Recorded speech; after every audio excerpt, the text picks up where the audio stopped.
কি ফিলিস্তিন নামটা শুনে এড়িয়ে যাচ্ছেন? যান, এড়িয়ে যান। কেননা ফিলিস্তিন তো আর আমাদের বাংলাদেশ না। কোনো সমস্যা নেই, এড়িয়ে যান। কিন্তু একটা কথা মনে রাখবেন, সেই কাল কিয়ামতের দিন যখন আল্লাহ আপনাকে প্রশ্ন করবে, তখন কি করবেন? কি করবেন যখন জিজ্ঞাসিত হবেন যে কেন আপনি মজলুম ফিলিস্তিনদের পাশে থাকেননি? জানি উত্তর দিতে পারবেন না, কারণ আপনার নিজেরই জানা নেই এর উত্তর কি হবে। এখন হয়তো বলতে পারেন যে আমি কি করে ফিলিস্তিনে গিয়ে মজলুমদের পাশে থাকব, কি করে এত দূর গিয়ে সাহায্য করব?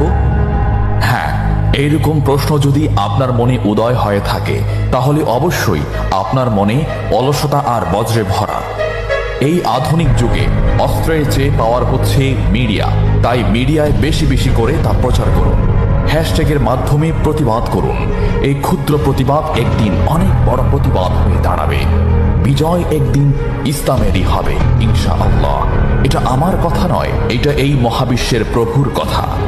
একটা কথা মনে রাখবেন, ক্ষুদ্র ক্ষুদ্র বালিকণা, বিন্দু বিন্দু জল গড়ে তুলে